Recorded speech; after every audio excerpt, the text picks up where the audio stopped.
welcome to another edition of Bigfoots Pad Live. So, my name is Jeremy Metter. I am one of your co-hosts for today, and I'll have my other co-host introduce himself. Hi, my name's Nick. I am a member of Bigfoots Pad Paranormal and the other co-host of this podcast. Yeah, right now we're doing a duo show tonight. Our other team member Tim is kind of out of town right now. Yeah. Tonight's show is going to be very interesting. We're talking about the Men in Black. A big part of this show, I was asked on my private blog, I call it Nevada UFO. They want to know different aspects of how we were contacted by the Men in Black, or people that we know that were contacted by the Men in Black. So I guess me and Nick, before we get into what actually happened to us in the past and what we know or what we don't know, we're going to do a little bit of news stories like we always do. I believe Nick is going to do the news for today, and then we'll get started with today's topic. You want to get started with the news, Nick? Yeah. So it looks like you're sharing your screen. Okay, so the first story I have is from last year, but I thought it was very interesting. Mysterious pale figure caught on CCTV sparks debates. No, I don't want to subscribe. Among paranormal enthusiasts. A 33-second video shows a pale human-like figure. It appears lanky and hunched over the near back garden of a home. That's kind of spooky weird looking right there. Supposed to be like a ghost or like a weird creature, like a flesh and blood creature. The article is saying that the people think it's a ghost. This was caught near a house in Kentucky, and I think there's a video of it down here. Oh, here we go. Moorhead, Kentucky. Is there audio with that? A little bit. You're just shuffling of things. This was on a security camera. It's actually pretty cool, whatever it is. Yeah, that's really trippy. Can you even make footage on a security camera, like fake, like even if it was fake, can you even make that? Like, I don't know if you can on a security camera. It's possible, but yeah, that's pretty trippy. I think it's more of an alien than a ghost. It looks very solid, and it has some mass to it, unlike a typical apparition. Oh yeah, for sure. So now the next story is alleged sea monster spotted off the coast of Somerset, England. So here's a photo that was taken by a lady in England named Anna Pearce. She was looking out over the loch, and she saw this in the water and took a picture of it. And she's claiming that it's the fabled Loch Ness monster. Other people are saying it's a piece of driftwood. You can't really tell. So this was in Loch Ness for reals? Or close to it? Very close to it. It's at Somerset, England. Either way, that's pretty cool. I know the Loch Ness monster, I was actually thinking maybe it had died, is what I was thinking, because as far as I know, there wasn't as many sightings coming out as there was in like the historically, I guess would be the term for that. Yeah, the sightings have definitely died down over there, but that's just that is cool though. An interesting picture. She said Anna Pearce had been enjoying a day out along the shoreline in Clevenden with her 6-year-old daughter at the weekend when she spotted something strange out at the sea. The object, she noted, looked like an awful lot like Scotland's famous Loch Monster. Myself and my 6-year-old daughter, Grace, were walking along the seafront on Sunday and were sitting on one of the benches before the pier. The shape was right next to the pier, and I noticed it moving.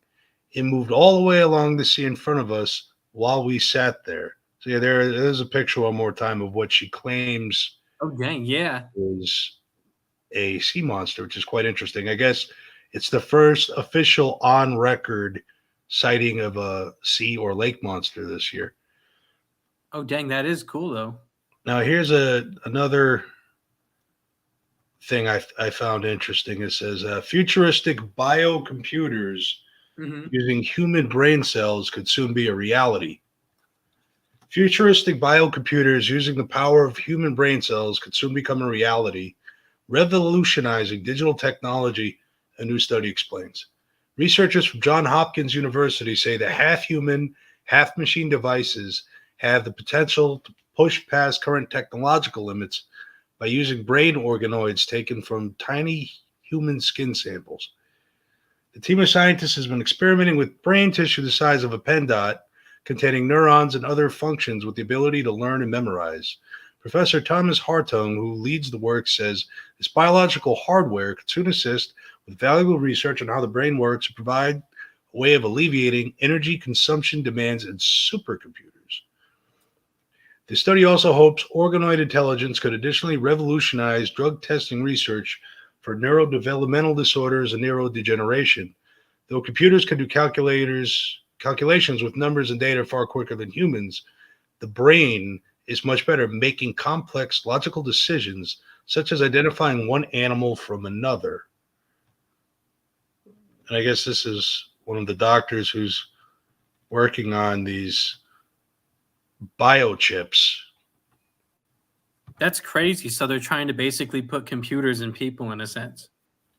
Yeah, well, I mean, they're trying to make a microchip that's half organic, half inorganic material, which is the basis for a lot of sci-fi films throughout the years, and just evokes images of the Matrix and Terminator. And I always wondered, like, how do you even get started with something like that? Like, I have no idea where to even start with something like that. Did you hear about the experiments where they were bringing dead pigs back from the dead? I know Stalin was doing something with half human, half monkey creatures in during World War II or right after World War II. Oh, yeah. I saw that on History Channel before. But, some scientists a couple of years ago were using some kind of electroconvulsive thing to restart the internal organs and electromagnetic waves of the brain of dead pigs. Oh, dang, so yeah. There, a lot of this sci-fi horror technology that we always thought would be far, far, far away is here, and it's now. And well, the cloning thing, I remember when that was huge. They were doing cloning technology, and then for some reason they kind of quit talking about it. I don't know why, but remember that was huge for a while. Yeah, that was really popular. I'm sure they're doing it underground in places like China and maybe North Korea and those kinds of places. Oh, I'm sure. Well, you want to start with tonight's show? Yeah, so now that we talked about a little bit of news, tonight's show is going to be about the infamous Men in Black. This is a topic that hits kind of close to home, at least for me and Nick. Oh, yeah. We investigated, or are still investigating, a series of UFO crashes, the way I describe it, coming from northeastern Nevada. We had some strange encounters with what I would consider the Men in Black. I don't really know how else to put my finger on it, but we are going to get into that first. If you would like, Nick, you want to get into that first, and then we'll talk a little bit about other people's, what they've experienced. You want to talk about ours first? Or yeah, we could talk about our own personal experience and branch off into historical examples, and then we can talk about maybe what they are, where they come from, because it is a very interesting phenomena. So I guess the best place to get started with this was one of the UFO incidents that we investigated.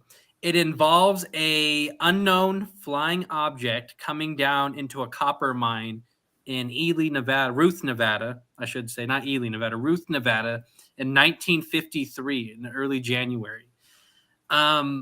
This object was basically a glowing UFO had crashed onto a snowbank in this mine. And many of the miners actually saw this thing up close. Some of them could almost touch it if they wanted to. I don't believe that anyone did. But the National Guard was called in to hold off the area until a task force from Hill Air Force Base could get to the site to actually clean up this UFO and whatever wreckage they found. So you have military individuals that were on site, you have the National Guard, you have civilian witnesses that saw the object both in the air and on the ground. So I contacted the original investigator. His name was Willard McIntyre. He had actually started investigating this thing back in the 1970s. The very first mention of the Men in Black with these actual incidents, like I said, comes from him. He stated that shortly after this crash happened, that military police is what he called them. He said he didn't know if they wanted to call them Men in Black or military police. He called them military police. He says that they were going to the nearby Duckwater Indian Reservation, and they had a certain individual that had a pistol on a sidearm, he called it. He had a pearl-handled sidearm. So he had a sidearm that had like a pearl white look to the handle. And he said this individual threatened the witnesses to kill their families. He threatened to hurt them. The specific witness that stands out to me was a woman who had a farm near the main highway where the convoy was driving this UFO by late at night. And she states that, well, I guess this was early in the morning, late at night, one of the two. I think it was early in the morning. She happened to have her kids were playing out on the main highway because there's not very much traffic on that road, as you've seen, Nick. Yes, yeah, like, no one out there. So her kids were playing on the road back in 1953, and she says that they saw this convoy like tearing ass down the hall, down the highway, coming from the Ruth Ely area. And I guess she didn't know that they had a UFO on it at the time, but I guess this convoy was honking their horns and flashing their lights, and they were going, what she said, literally almost about 100 miles an hour, however fast these trucks would take them. And her kids got out of the road, and right when they got out of the road, this convoy came hauling by. And that's unusual for that area, of course, especially in the 1950s. That woman specifically was contacted by what she would call the Men in Black and what Willard called military police. I do know that they were coming to Ruth, Nevada, and talking to several people that lived there at the time, too, that were miners that saw the object come down in this copper mine. That basically sums up the Men in Black actually coming historically to that area. So the next part I would like to mention was, so there was an individual, his name was Mr. Claude House. He had been on several different UFO TV shows, podcasts, famous videos on this UFO incident. I believe it was 2008 or 2012. I think it was 2008 when KOLO TV over in Reno interviewed this guy. And his story was back in the 1950s, his parents actually saw this object come down. And during the wintertime, he remembered he went to his grandparents' house for a dinner, and his grandparents and his parents were talking about this UFO crash. I guess he says that they had seen the object crash, but they didn't go to the actual site. So this individual had spoken to the local news station over in Reno, Nevada. And me and Nick decided to call this guy. This was, I mean, it's funny, but it's not. Yeah. The story is actually pretty scary. It actually gives me goosebumps and makes your hair stand up. So me and Nick decided to call this guy, even though we knew his general story was on the internet. And so we called this guy up. Me and Nick were actually going to go meet with this guy in person. And I'll let Nick describe how this went down or what ended up happening. Well, we called Mr. House on a conference call. Jeremy and I were both on the line when this happened. And he picked up and he just politely asked us, "Oh, hello, who's this?" And we're like, "Oh, we're Bigfoots Pad Paranormal. We're just calling people in the Ely area asking about that special you did." And he's like, "Oh, okay, boys, no problem. That would be great. I'd be glad to help. Any questions you ask, I'll answer." And we kind of recounted the story with him a little bit, but like in the middle of our conversation, abruptly out of nowhere, he starts going, They told me not to talk about it, and then he hung up, Yeah. and we He never heard says from him. Yeah, he says they told him not to talk about They, it. They had talked to him recently, not a lot in the past, like as in within the last couple weeks, months, days. He said they had talked to him. They told him to be quiet, and basically he was intimidated by someone or yeah, some organization. I don't know who. This guy, like Nick said, he was perfectly normal, perfectly sound mind and everything. yeah, Suddenly, this guy, I don't know what we said, something we said set this guy off into hysterics. He started yeah, yelling and he was crying. I'm sorry, yeah. He my was cat's absolutely rubbing up against hysterical. it. Yeah. So he was crying and yelling. He abruptly hung up on us. Never heard from the guy again. Yeah, I I don't mean, I don't know how that was about 2010 we made that call, about 2010 or so. 2010, and the infamous Ely news reel that was run with Ed Mr. Pierce. House on it Yeah. was from what, It was from 2007, 2008? 2000. Yeah, Ed Pierce from the news station over there interviewed. Ed Pierce's Yeah. special. So he was comfortable to go on the news back in 2008 and talk about this crash.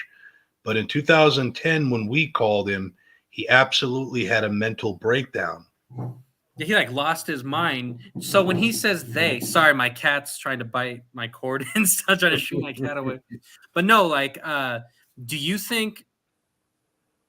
Well, let me reword this real quick. Why would a government agency or Men in Black, whatever you want to call, I kind of loop the military, police, and Men in Black in one category. Technically, what Yeah, I can yeah, do. Why would they contact him before he's ready to talk to us if he had just went on the news about 2 or 3 years before, and his story really isn't all that revealing yeah. compared It's to some not. of the other Yeah, ones we've heard, which yeah, is weird. it's not like he walked up into Area 51 and was taking pictures and claims he saw an alien or you know what I Yeah, mean. His story was very basic, a very basic eyewitness account. he basically just said, I remember it happened, and that's it. Yeah, He didn't and give the description of no craft, no aliens, no yeah, nothing. it wasn't. He wasn't like a big piece of the puzzle, but the federal government found it and found him important enough to silence him. And I don't know why they would silence him. Maybe because he had gone on the news and had brought a little bit of a spotlight to what happened in Ely. And our investigation, done primarily by Jeremy during the past decade, has shown even more of a spotlight of what had happened back in Ely in the 50s and the 60s. Well, the thing is, like, before I know I did a lot of the work. I don't want to take all the credit. Nick did. I'd say Nick probably did. I'd say probably a 60-40 with me and Nick. Um, Tim, my brother and our other investigator, he primarily does the media and the filming and Yeah. things. He didn't really have a big part of the actual investigating portion of it. Unless you want to count like looking at the actual crash site in person. But, Yeah, he did come out there a few times. yeah. But me and Nick did a lot of like the microfilm, we interviewing the witnesses, putting the story together. Me and Nick did most of that. But anyways, before we got involved in this, there really were no witnesses on this. There was maybe just Ed Pierce's story with the 3 or 4 witnesses, and that's it. And Claude was one of those. Yeah, and then if you want to go further down the timeline now, Jeremy himself had a weird experience with someone who purportedly was some sort of government official. I know I received a weird phone call around the time you had that experience, and on the caller ID it said something like federal agency or something. I can't quite remember. And I said, "What the hell? Yeah. Why would the feds be calling me?" And I clicked on and I was like, "Yeah, who's this?" They're like, "Yeah, do you know Nicholas Porter or Jeremy Metter?" And I went, "No," and I hung up, and that was that. Nothing ever came about it. So, well, there's Jeremy's, like a strange chain of events. The yeah, only way I could explain it was I had gone on the Art Bell show, and That, of course, was a nightmare, but well, that's a whole nother story. So I went on Art Bell's show. At the time, I was working the graveyard shift at a local casino in Las Vegas, and we worked from 2:40 in the morning until roughly about 11, 12 o'clock. We didn't really work an 8 or a 10-hour shift. We kind of got off whenever the job was done. So I happened to get off work. I went home. I parked my car in the driveway, and at that point in time, we lived on a corner. And we weren't in a bad neighborhood or anything. We're up in the good part of town. We lived on a corner.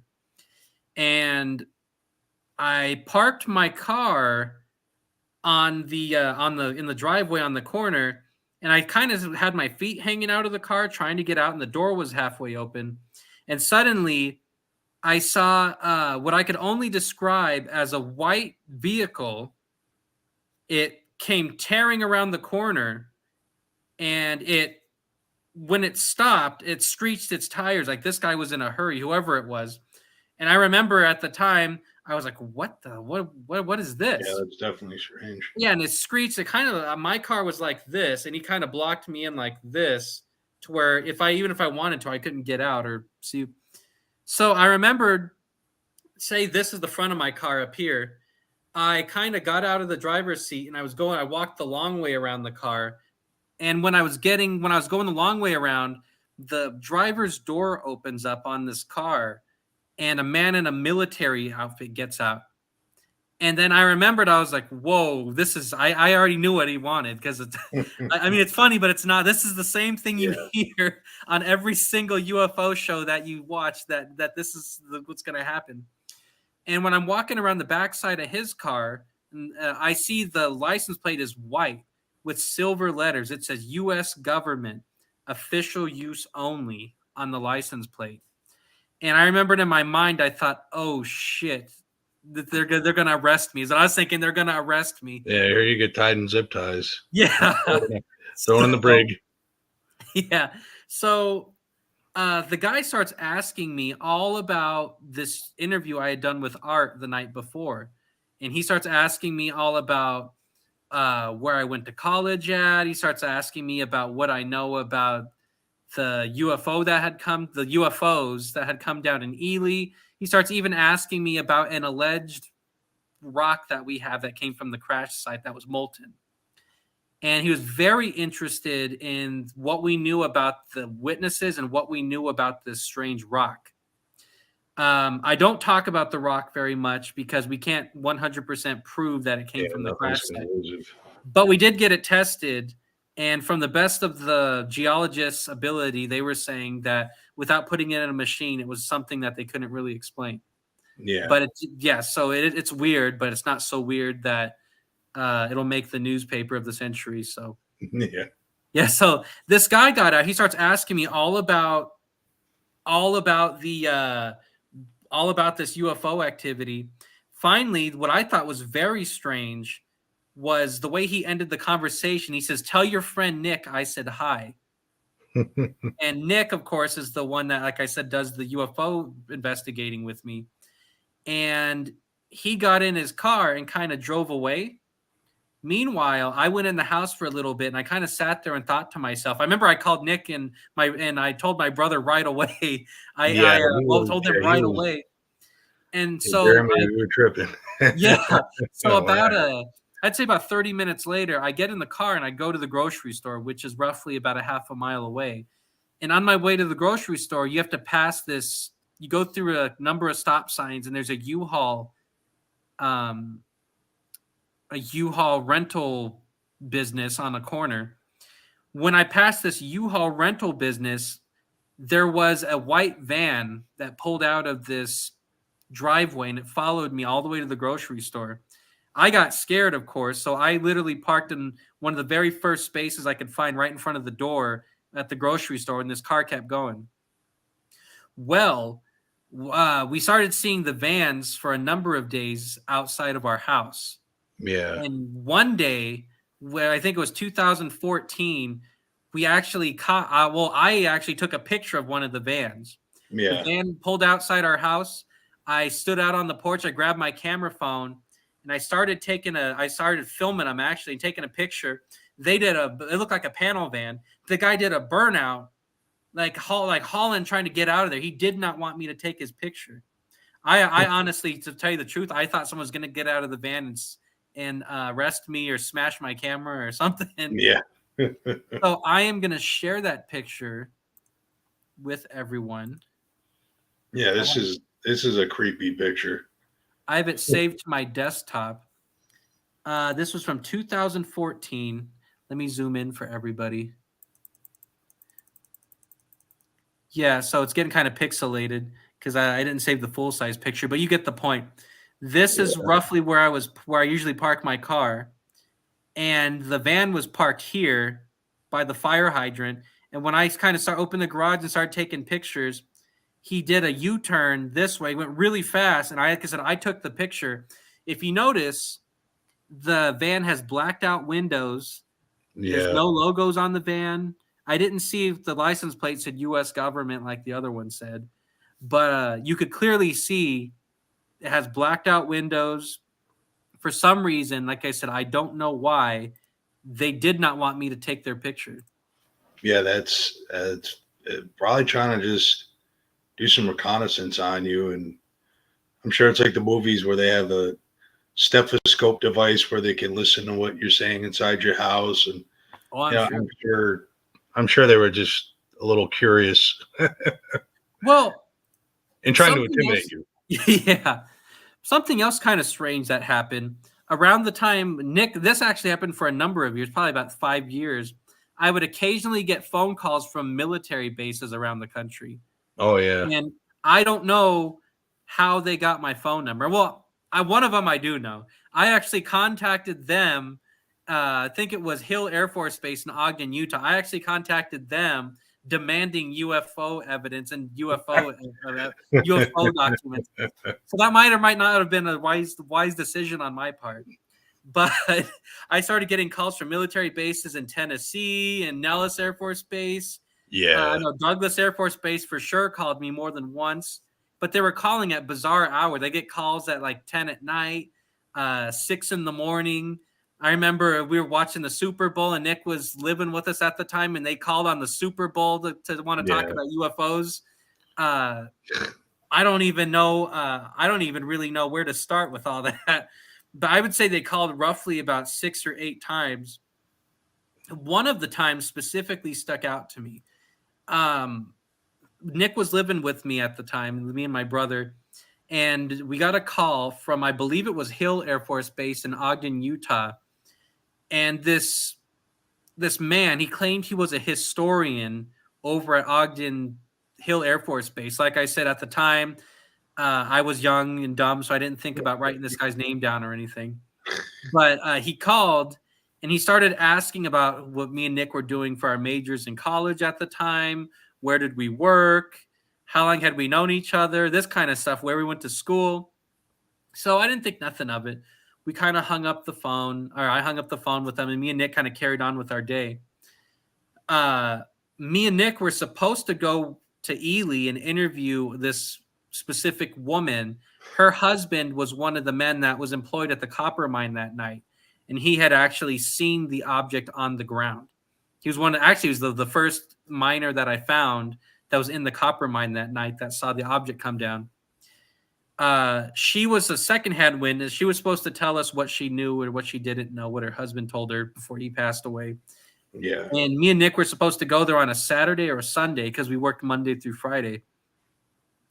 And I remember I got a call in the middle of the week, and this woman was thanking me for the interview that me and Nick had just done with her. And I remembered I listened to what she had to say, and she started saying that me and Nick were very nice, and we had shown up in a black SUV, she said, and we were dressed in business suits. And she says that me and Nick had talked to her about the UFO, and she spilled the beans on everything she knew. And I told her, I said, that wasn't me and Nick. I don't know who you talked to. That wasn't us.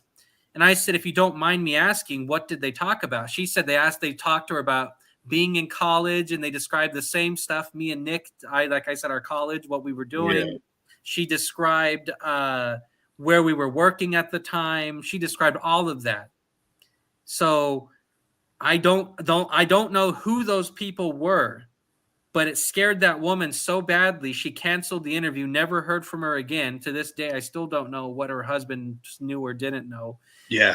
The only thing I could think of is I could relate the information she told me to that military base calling me. So whoever those people were, they must have come from that military base, or that military base informed her of what I said. Well, they could have called you up and they got you to tell them about us so they could build. Basically, these agents who sound like Men in Black, they were in a SUV and dressed in business suits. They had these guys LARP as us, and I think the LARPed versions of Jeremy and Nick went to this lady's house, and the feds just wanted to see what she did or didn't know. I don't think they tried to intimidate her. Maybe they did, but yeah, she didn't say they threatened them. She said they were actually very nice to her and talked to her. I think they just wanted, they pretended to be us in order to get the information from her that we wanted, whatever that information may or may not have been. But it's, it's crazy hearing federal agents potentially impostoring as you or in somebody But just so people know, like, this town, Ely, Nevada, it's not like you're going to like Chicago or something. This town, literally, you gotta take some major effort to get to this place. Yeah. It's literally 3 or 4 hours from Salt Lake City, Vegas, or Reno, Nevada. And even if you drive there 4 hours in one direction to get there, there's not much civilization there. There's a little town there of like 3,000 or 4,000 people. And so there's no airport there. No. So you really got to try to get to this place. So whatever happened, if they actually showed up at her house, like she said, these people had to have some kind of a reason to be there. So the only other thing I could think of is maybe they were tapping her phones at some point, whoever it was, and they wrote down some notes on us, possibly, which sounds insane. It sounds completely insane, but this really is a true story. Yeah. That actually makes your hair stand up thinking about it. That, and Claude House make my hair stand up thinking about it. Yeah, they straight up intimidated him. There was no ifs, ands, or buts. They terrified that man, to the brink of insanity. Yeah, that guy clearly was threatened by. He didn't say how they threatened him, but you could tell a man that's ready for a mental breakdown, a man that's on like his last wit before he freaks out. And that's how I compare it. Like you could hear the fear in that man's voice. You could tell that guy was. But what was crazy about it was he said that they had been to his house recently, not a long time ago, like recent. And so continuing on with some more stuff. So we have a couple of interesting things. So this was about 2017, 2018, I want to say off the top of my head without looking at my notes. I was on the Talk with Vince show with Vince Martin, and Nick was there. And we actually did this show in person. It was broadcast. I don't recall the radio station, but it was like a Vegas radio station. Vince is a good friend of mine and Nick's, and we've been on his show maybe with about 3 or 4 times, Nick. Yeah, 3 or 4 times, yeah. Yeah, so Vince, this is before he branched off and started doing TV. He was doing a radio show, like audio only. It was an FM radio show. So we had done the show. We completely finished the show, and his co-host at the time, she kind of whispers to me and Nick after we go off the air. She's like, "Hey, there's a reason why Vince has me on his show right now." And me and Nick were kind of wondering. I was like, "What do you mean? What do you mean there's a reason why you're here?" She goes, "Yeah, there's a reason why I'm here. I can't tell you here, but I can tell you privately if we meet at a restaurant thing." So I actually met with this woman. I made an appointment to go meet with her. I think it was like 1 or 2 weeks out. For some reason, I don't remember why. I don't think Nick had to work at the time, or he was busy with something. I don't remember why. I know Tim and Nick weren't able to go. So this woman, she starts. I go to Ichabod's restaurant. It's called Ichabod's. It's over in East Vegas, and this woman kind of has like a packet of papers, like a vanilla envelope, the big ones, and she's acting normal, kind of eating. I guess you call it lunch or brunch. She was eating, then she started talking to me. She goes, "That UFO you talked about in the 1950s?" I go, "Yeah." She goes, "My dad worked at Area 51 and he was a scientist and he handled that wreckage." And I was like, "What?" I just about crap my pants because I was like, "What?" So I about crap my pants. So this is before she got to the freaky part. She says her dad was some kind of scientist. This is back in the 1990s. She says that he was doing some kind of tests on this wreckage, and she was showing me like employment papers saying he was working for the Department of Defense. She was showing me pay stubs that said he was being paid by the Navy. Uh, so I believe it was real. Like I said, nowadays I'd probably question it if I saw that. I'd want copies of the documents and things, but at the time I didn't ask for it. She showed me like a parking pass to park in special areas at McCarran Airport to get on the Janet flights to fly out to Area 51. She had the papers to back this up.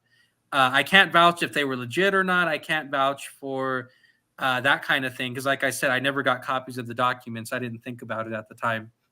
But she says that her dad in the 1990s was some kind of scientist working on this wreckage. She didn't get into the specifics of what exactly he was doing with the wreckage, but I guess he was working out there. She says that her dad lived in Las Vegas.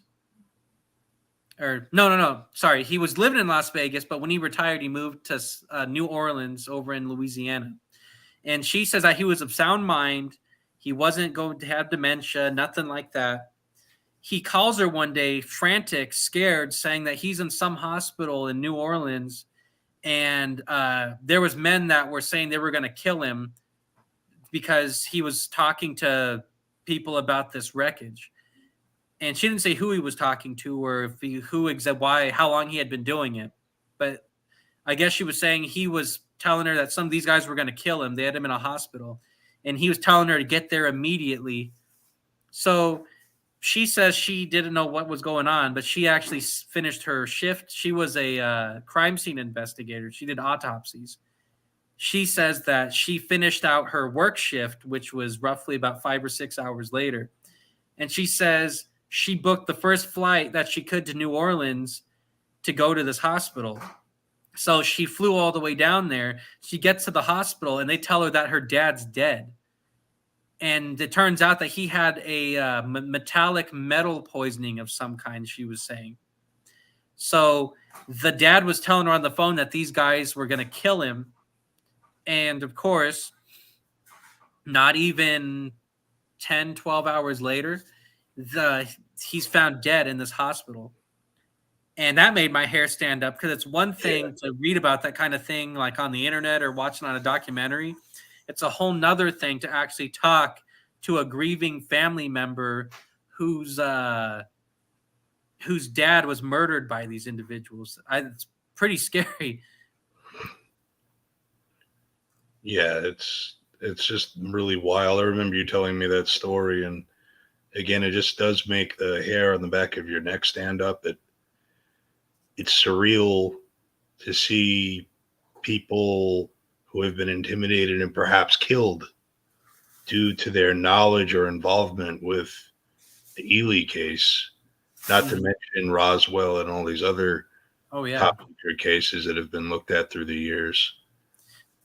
So one thing I would like, one more personal experience I'd like to mention while we're talking about either Men in Black or something that has to kind of do with the Men in Black. Around this time, we thought that, well, I personally thought that our phones were being tapped and someone was keeping tabs on us. Well, it just so happened at the time, Nick was talking to several people. He used to do like a political radio show at that point in time. And I guess he must have said something he wasn't supposed to, or something that ticked someone off. Without getting to the specifics of what Nick said, it was talking bad about the government in general. He said that he got woken up one day by some government agency basically banging on the door, not kicking the door in. You want to talk a little bit about that, Nick? Oh yeah, Not that that it's Men in was Black, but it has to do with someone literally tapping your phone or listening to you what you're doing. that was good 6-7 years ago ish. Yeah. I was living on the side of town I live on now, but a different house. Mm-hmm. I was still working, so it was I think 2017, 2018 it happened. Yeah. And I was going to go cash a check I was going to go to the bank and cash a check or deposit a check. So I went to go to my driveway, and I went to go in my car at the time. And then this old Cadillac pulls up right behind me, so I can't back out, in a very similar fashion to what happened to Jeremy with the van and that other vehicle. And the two guys get out of like Law and Order style, get out of this Cadillac. Yeah. And they got, they got the glasses on, and they have their suits, and, Yeah. they got some clipboards, and I'm like, what when they walked up to me, and they come up to me, and I go, excuse me, who are you? And they're like, we're Detective so-and-so, or with the anti-terrorism unit with Las Vegas Metro Police Department. And they're like, we just want to ask you a few questions. And again, back then, even it's somewhat recent, I went along with their questions. I mean, it was nothing real serious, but I mean, they pulled me aside in the front yard, and they're like, okay, so do you have any ties to any extremist organizations? Do you see yourself as a militant? And then asking me all these questions basically about terrorism. And I'm like, no. Didn't they quiz your sister and your parents about it too randomly? Yeah. I know they talked to my parents, and they called my sister at work. And I remember Sarah, your sister, was calling me out of nowhere saying, you know who just called me? Some terrorist group or some anti-terrorist place, because they must have listened to Nick's phone calls or listened to what he was talking about. So and then she was like, you better watch out, because they might call you Nick, because you're one of the people he talks to most often. Yeah. They ended up not calling me, but I thought they were at the time. So yeah, I was personally questioned, just some basic questions, but I was personally questioned about my anti-government opinions by the government. So what do you think that was? Do you think that was someone tapped your phones, or maybe someone watched, maybe, I don't know, maybe you said something that dinged their system? Maybe they have some kind of system that tracks that kind of thing? Yeah, I mean, the government tracks social media, your phone calls. I mean, we live in an electronic surveillance state. Mm-hmm. They're probably watching us right now on this podcast talking about this. So who the heck knows? But yeah, they popped up out of nowhere one day, questioned me for like 5 minutes, called my family members up and were asking about me, and I never heard anything about it ever again. Never had a case opened against me, but I know I'm on some list. Yeah, Iron Wolf's in the chat, Nick. If you get a chance, Nick, Iron Wolf's in the chat. He asked us the question. He says, I wonder what's the best way to write a fictional book with real info of experience with these kind of instances. You know, honestly, speaking, this is a good question, actually. Yeah. I was telling Nick, it's always been I don't know if call it a dream, but I thought it was always been a goal of mine to write a book on the Men in Black. Not necessarily a book that talks about this might have been them or this might not have been them. I kind of want to write a book on scary instances where they threaten people or have killed people, or like my personal experiences. The thing that kind of worries me in a sense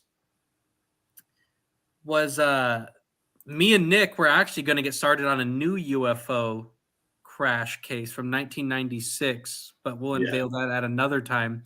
And this specific case is even more hardcore than the last one we did, because at this specific case we're getting ready to do, the government actually sent in cement trucks to cover up a radiation spill that came from a UFO. And me and Nick are actually going to go out to the site where that dump truck went.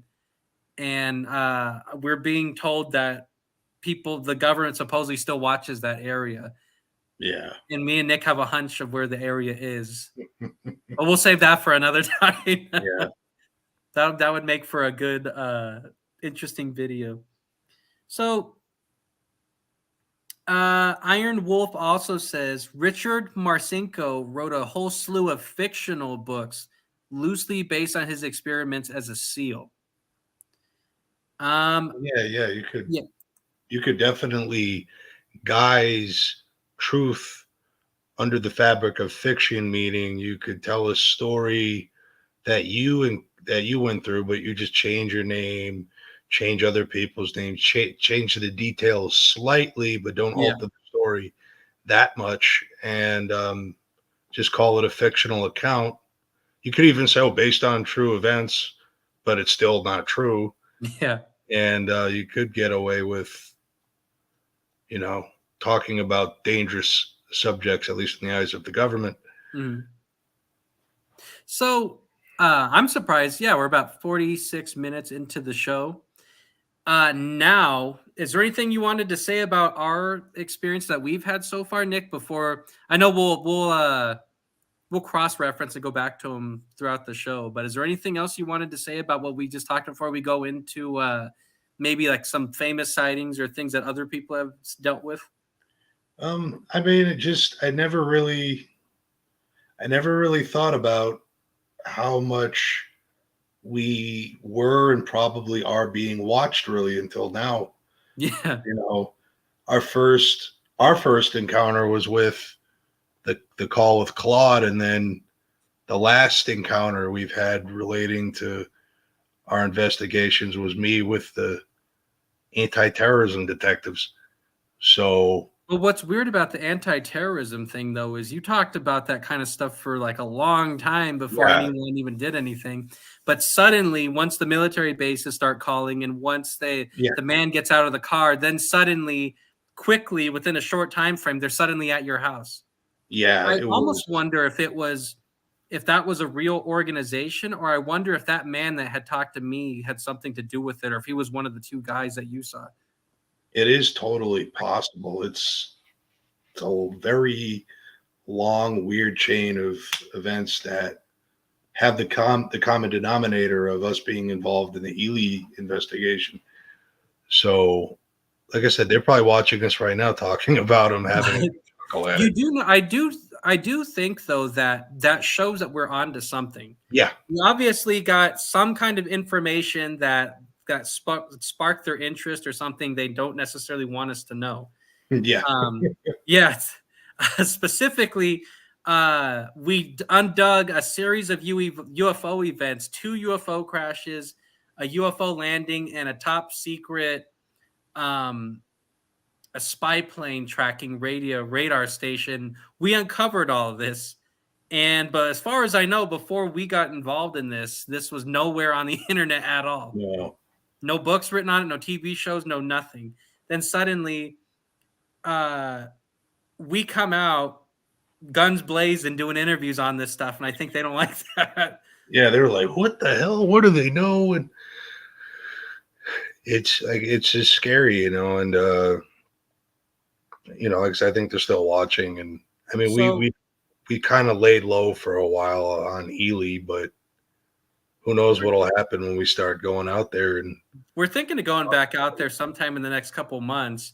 I know we're going to come out guns blazing on the Arizona case, because the Ely case, the thing about it was we came out with the general story, but the story changed a couple times as we were talking to new witnesses and new information was coming up. So I'm thinking on that one, I might hold back releasing it for a while until we get like a solid story put together. yeah, I'm thinking. But I got a feeling that if we come out guns blazing on that one, that someone's probably going to contact us again, I'm sure. So Iron Wolf had one more comment on this, Nick. I'm going to have you respond to him on this. If you want to read it to the audience and answer.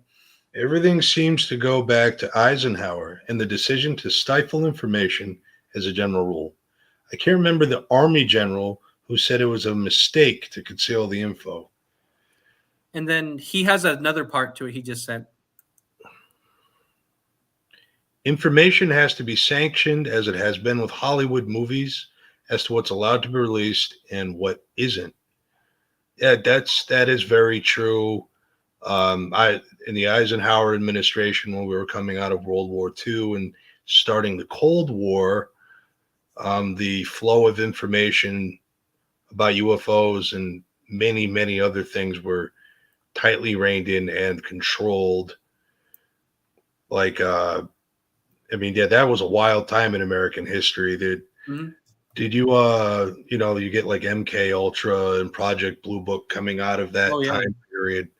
So there was a lot of sensitive atomic weapons were being tested, like new weapons that are more powerful. And then they did, there's a book I want to get my hands on about the CIA's involvement with like Charles Manson and the hippie movement and how they infiltrated it, and they kind of steered, like when the hippies came out, they were, all the, yeah, man, fight the power and all this stuff. And then the CIA they infiltrated the movement and started steering the movement into other directions to put it in the direction they wanted it to go. So, the government uses information as part of warfare. And I don't want to say it like this, but I have to say it. The government uses information, InfoWars. Yeah, we use InfoWars like Alex Jones, but it is an info war, and they use the information to control us, the population. Oh yeah, I agree. Well, one thing I do want to put on here, I started talking about that individual. His daughter was writing me saying that he had been confronted or killed by what she thinks was the Men in Black. So I happened to actually be on Yahoo News. It was yesterday night, actually. And I came across an article that I do want to share with everybody. This was on Yahoo News.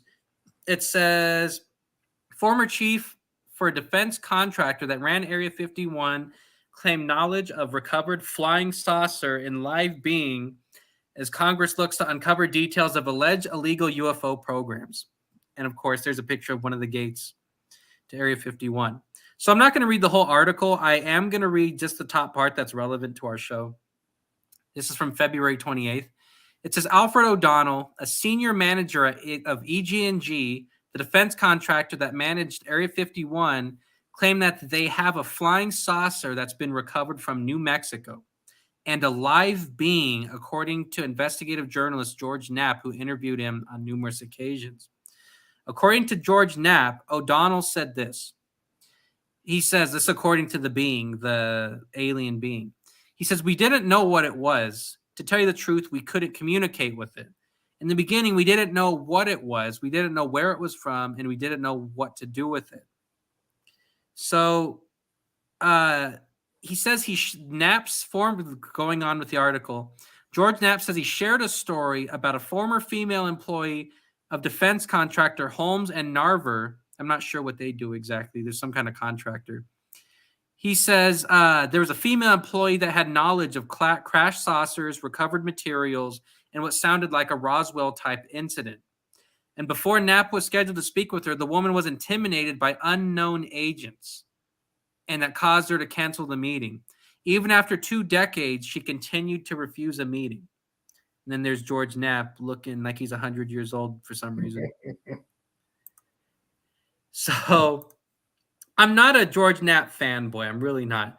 but I do think that he does some good reporting on certain Yeah, he topics. does. He does. So this woman claims that she had he claims this woman who was part of I don't know, she was an employee for a defense contractor, had knowledge of a Roswell type UFO crash and recovery incident.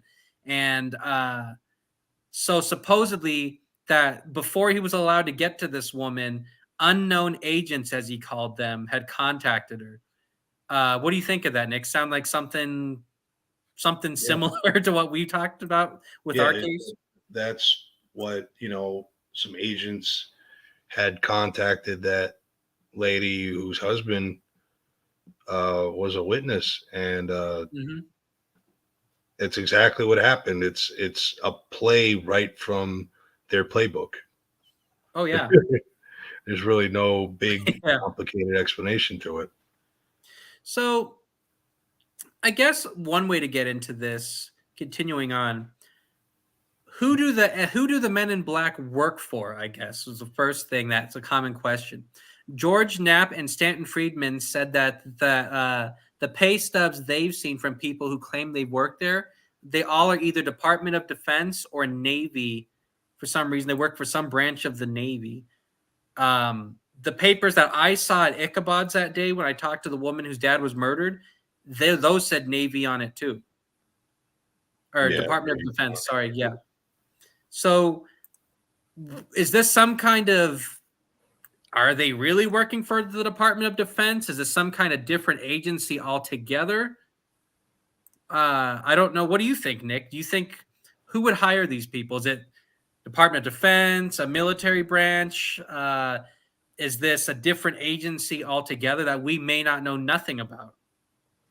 I I would think they're part of the intelligence apparatus of the federal government. I think they're their own. They're a black project, meaning it's a kind of in the shadows operation that gets its own budget, doesn't really answer to anybody, Mm-hmm. and they're kind of allowed to go rogue and do what they feel is necessary to stifle the flow of information about UFOs and aliens. I think they're definitely their own branch, I guess, of the intel, like the CIA. But I don't think they're part of the CIA. I think they have their own department. We just really don't know much about it. There is an article, I don't call it an article. One of the greatest UFO leaks of all time came out within the last few years. It's called the Wilson Davis Memo. Basically, there's an admiral, his name's Admiral Wilson. He had talked to Davis, and he had this meeting, and they were talking about how Wilson was an admiral in the Navy, and he was part of basically he was one of the lead intelligence officers for the country, not just the Navy, but for the country.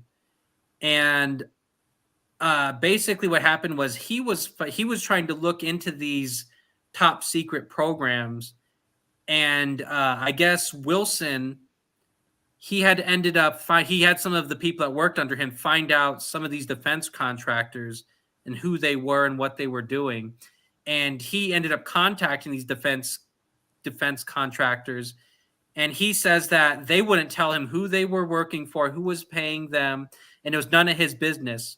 And I guess Wilson even contacted his boss. He was contacting people that were higher ups in the in DOD, Department of Defense, and he says they were told him he didn't have a need to know, so they weren't telling him about these UFO programs. And Wilson got pissed off. He was mad because he was saying, as one of the leading intelligence officers in the country, he doesn't have a need to know. He was mad, saying, "This is my job. I should be the one running this program. I should be the one that's calling the shots on this." And I guess what he was saying was that what ended up getting his attention was that these programs, I guess the way I only call them helpers, people underneath him, they were looking and they found out that these black budget programs, I guess he says there really were black budget programs and they were going way over budget. And I guess somehow they tracked the numbers and they found out like who they were. And when Dr. Stephen Greer and some of the individuals that were in the audience were asking questions about this, they said, well, which agency was this? He was saying it was Raytheon, Lockheed Martin, and those kind of places. He said it was one of the top defense contractors. And not that it was Men in Black in a sense, not that he was threatened by Men in Black or Men in Black kept him from talking. The whole purpose of that, me mentioning that, was that there are black budget programs that we don't know nothing about. And even the heads of intelligence for the military aren't allowed to know what's going on. They're told they don't have a need to know. Yeah. And yeah, that's scary to think about. Well, from what I've gathered from just Sorry, my back's hurting me, so I keep stretching my back. Yeah, sorry. From different things that I've read about the intelligence community is like the CIA, the FBI, the DOJ, ATF, all these different federal law enforcement agencies have like cells, like branches within branches. Like they fight for limited amount of money that can be directed towards their operations, and they work to kind of sabotage each other, and kind of like a sibling rivalry, I guess you could put it. So the government has all these different agencies squabbling with each other because they get things done, but the process is sloppy enough to where they're not too good at their job and perhaps might cause more trouble than what is wanted from them. Oh, yeah, I agree. Let's see. So this is what Iron Wolf just wrote. This is something kind of interesting. He says, imagine being a big bad bully on the block only to realize there is someone bigger and badder than yourself. You wouldn't want anyone else knowing about that weakness. In the sense of Admiral Wilson, for instance, he thought he was the biggest guy on the block, and then he got knocked down by these black budget programs. Yeah. That would scare you. He says, according to Bob Lazar, all the info is highly compartmentalized. So whether people believe in Bob Lazar or not is a whole nother show in itself. But I think he's onto something with that. Yeah, me too. So I have some quick stories. I tried to not take the really lengthy one. So I got a couple of quick stories about Men in Black I'd like to mention. And then after that, we'll get into some more questions. So this show's actually going to be way longer than I thought because I'm not even halfway done with my notes. It might be a two-parter for all I know. What do you think, Nick? Yeah, maybe we'll have a part two. We can see how popular this gets. Yeah, because I literally have all kinds of stuff. So this is a chronological timeline on a website. This talks about Men in Black. This was from the 1970s. It says, Dr. Carol Rosen. The quote says, this is a huge secret is being kept, and it has to have something to do with the off-planet culture that I call the OPC phenomenon. And in fact, it was so real that this man could hardly talk about his big secret and did not because of threats to his life and probably the lives of others who worked with him and might or might not have known, but he certainly did. So I guess in the 70s, there's a man that runs a program that was talking about aliens in outer space, and he was saying he was being threatened, and so were the people that he knew at work. This one's a little bit more in depth. This is from October 21st of 1987. These are getting more recent as I go down. It says WYVE news director and UFO witness Danny Gordon. He received countless late-night phone calls, some of them threatening him. His house was broken into, and bogus reporters had visited his home on numerous occasions. Finally, his UFO negatives from the photographs he took had all disappeared. So I guess he had some kind of UFO evidence, and people were ransacking his house, and people were coming and terrorizing. I have a list of Men in Black sightings. Actually, the first Men in Black sighting that was done a long, long time ago, back in the 40s, there was something called the Maury Island incident, Oh yeah. and it was done by a man named Harold Dahl, who was on a conservation mission with his son uh, on a boat with the dog. While fishing, he saw 6 donut-shaped objects flying above the boat, but one of the UFOs crashed, and it had injured his son and killed the dog, and a piece of wreckage had fallen onto the boat or was on the water. That detail differs depending on where you get the story from. And Mr. Dahl took this piece of wreckage, Yeah. and later, a couple of days, 2 men dressed in black suits, black shoes, no facial expression at all. They're perfectly stoic. They went to him and they said, if you tell this to anybody, then you will be in trouble. Yeah. So that was the first Men in Black sighting back in the 40s or 50s. And this gentleman later on came out and said that he had made the whole story up. You know, he later said, "Oh, that Men in Black story." I said, Mr. Dahl stated that I had made this up, but then he flip flopped again and said, "Oh no, I was coerced into telling you that I had made this up." So it's quite an interesting rabbit hole to get down. That was one of the very first big time UFO cases. There's actually a really good episode of UFO Hunters on that, where they go diving and they find what they think is a piece of the metal slag that fell out of the UFO and killed the dog. They think they found pieces of it at the bottom of the bay. It's actually pretty good. Oh, yeah, I've never seen that particular That was episode. pretty good. I do believe the Men in Black come around to these UFO crash sites. I'm talking to a individual. His name's Paul Blake Smith. He's actually going to make an appearance on the show next month. I guess I'll make the announcement now. There's a very good researcher named Paul Blake Smith. He's investigated the 1941 Cape Girardeau, Missouri UFO crash from 1941. He's supposed to make an appearance on our show, and we're going to do an interview with him. But I'm reading his book right now. He says in 1941, a UFO basically, this without giving too much away, this object came down from the sky and it crashed onto a farm, like a farm with like a farmhouse and crops and stuff outside of Cape Girardeau, Missouri. And he says that because this is about 6 years before Roswell, the military didn't have a set way of handling these UFO crashes. He says that a lot of local fire department were there. They had police officers. They had basically first responders showed up. And this man, the primary witness that he talked to the family of a local preacher. And what basically happened was, he says the first responders and everyone were doing their job. And suddenly, he says some military guys showed up in military uniforms, but going along with them, there were strange men in suits and ties, basically fitting what we would think would be a stereotypical Men in Black description. And he says shortly after those individuals showed up,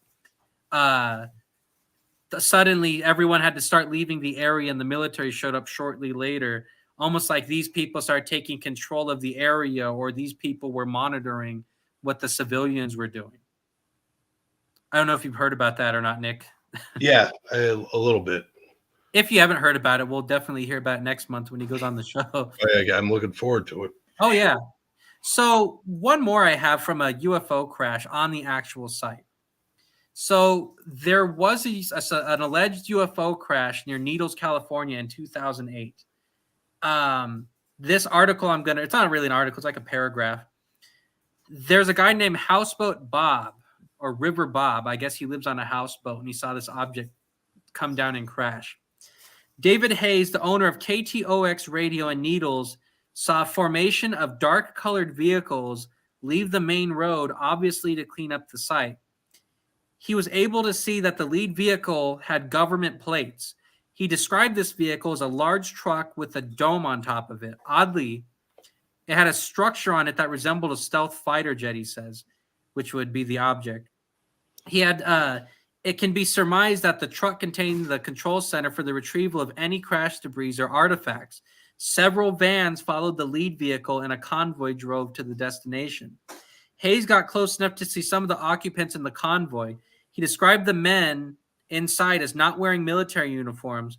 One man with whom he was able to make eye contact with was later parked right outside the radio station. And he said that they stood outside the radio station for weeks watching them, trying to intimidate him, because I guess he had seen who was driving this convoy with the alleged object on it. Wow. And that was basically right after the object, the same night as the object that had crashed. Now, maybe I could read a passage from one of Jeremy and my favorite books, The Mothman Prophecies. Oh, yeah. By John Keel. This book, which talks about the Mothman that appeared in West Virginia. However, a lot of this book does deal with the Men in Black and other odd events that occurred during the time of the Mothman sightings. And there's a really good description here of one of the Men in Black that appeared to one of the witnesses. And this is on page 32, and it reads, "Did you hear of anyone, especially an Air Force officer, trying to drink Jell-O?" Mrs. Ralph Butler of Awanatona, Minnesota asked. "Well, that's what he did. He acted like he had never seen it before. He picked up the bowl and tried to drink it. I had to show him how to eat it with a spoon." Mrs. Butler was describing the man who had visited her in May 1967 following a flurry of UFO sightings in Owatonna. This man claimed his name was Major Richard French of the U.S. Air Force, although he dressed in civilian clothes and was driving a white Mustang. His neat gray suit and everything else he was wearing appeared to be brand new. Even the soles of his shoes were unscuffed, unwalked upon. He was about 5 feet 9 inches tall, with an olive complexion, a common description of the skin color of Men in Black, and a pointed face. His hair was dark, very long, too long for an officer, Mr. Butler thought. Unlike Jack Brown, Mayor French was a fluent conversationalist and seemed perfectly normal until he complained about his stomach bothering him. When Miss Butler offered him the Jell-O, she suspected for the first time that something was out of kilter, because apparently this man who had come to interview her was trying to drink the Jell-O. Oh, yeah. I've heard of that before, where some people, it can't be proven or disproven, but some people think that these Men in Black agents, or whatever you want to call them, some people think that they're not even human themselves. Yeah, that's actually very common. I know in John Keel's book, he describes how these individuals kept visiting Mrs. Mary Heyer. She worked for the local newspaper at the time. And I remember in one incident, she was saying that a man came there and she gave him a ballpoint pen to write with. And he was examining the pen. Yeah, you remember that? He had never seen it before. Yeah, I remember that part. And she said that he was desperately asking her if he could keep the pen. He was upset. He wasn't even listening to what she was talking about. He just wanted the pen, I guess. It's just very odd behaviors to be coming from somebody that works for a government agency. I mean, I guess we could bridge off into that other out of left field theory about what the Men in Black may be. Exactly. Well, Iron Wolf brought up a piece of footage, and I actually had that footage ready to go for the show tonight. I'll show the footage in just a moment. I want to bring up a little bit more debate about some people think that they might be aliens themselves. Oh, yeah. So, whether you believe in it or not, there is a footage. Let me put up Iron Wolf's chat comment. He says, "I've heard rumors that the MIB aren't even human. Some closed-circuit TV footage from a hotel caught one on camera, and interviews with the staff indicated that they only appear human." So this video is about 5 minutes long, and it has the actual eyewitnesses talking about what they saw and how they felt and things. I'm going to play that video, and then me and Nick will talk about it. How's that, Nick? Okay, yeah. I know what clip you're talking about. It's very, very weird. So, oh, yeah. So this is the video. Hear the audio, right? Yeah, I can hear the audio. The volume's good? Yep.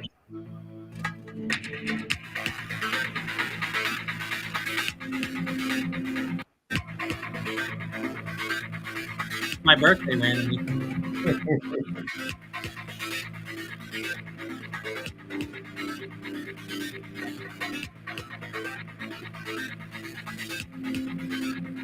One of my bellmen approached me and he said, and he kind of had a weird look on his face, and he said to me, "Can we go in your office and talk?" And I said, sure, no problem. So I brought him into my office, and he says, something really weird happened here yesterday, and you weren't here. He said, there's a couple really strange looking men that were here, and they kind of freaked everybody out, and they were asking questions about you.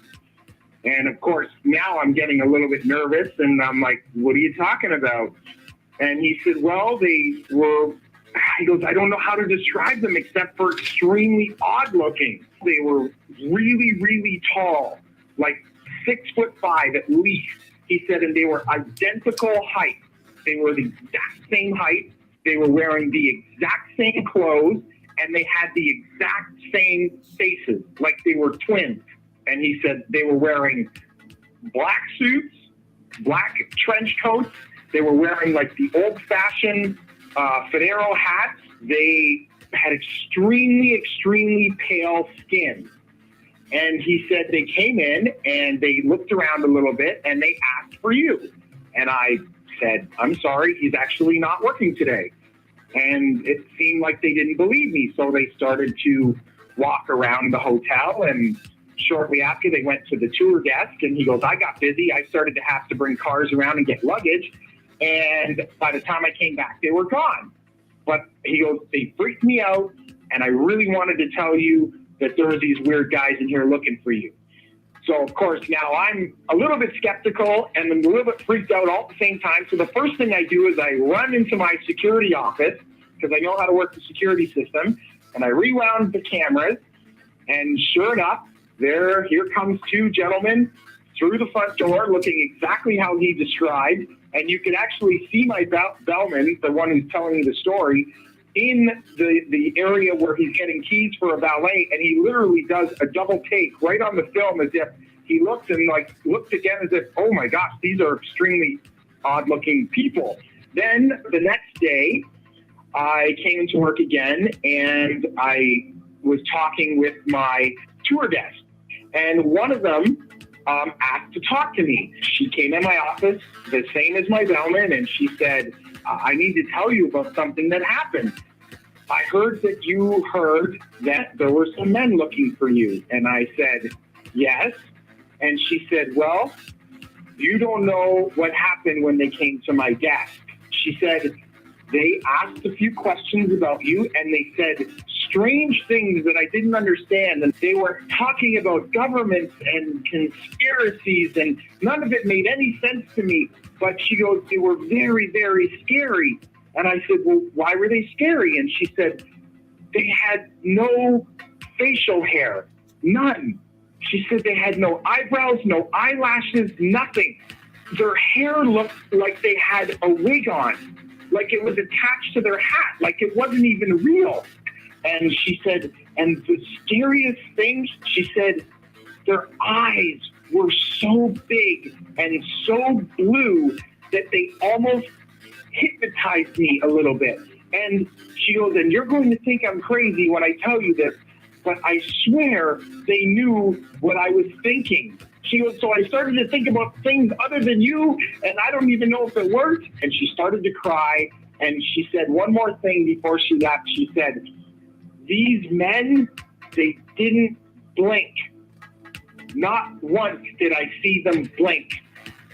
I was completely freaked, and when I told my wife, she was really, really upset, and I was upset, and I literally, for weeks, I remembered as I drove home from the hotel, I was always looking in my rearview mirror, and I got to be honest, I was a little bit paranoid wherever I went, and you know, how far I ventured out from my house and late at night, and then it just continued, and extremely bizarre things were happening within our household.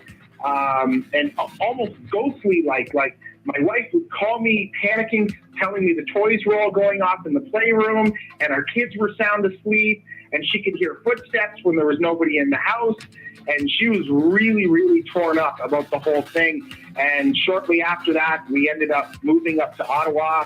I transferred jobs to a hotel in downtown Ottawa. And shortly after I come to Ottawa, a mysterious craft crashed in the river, in the Ottawa River, right near my house.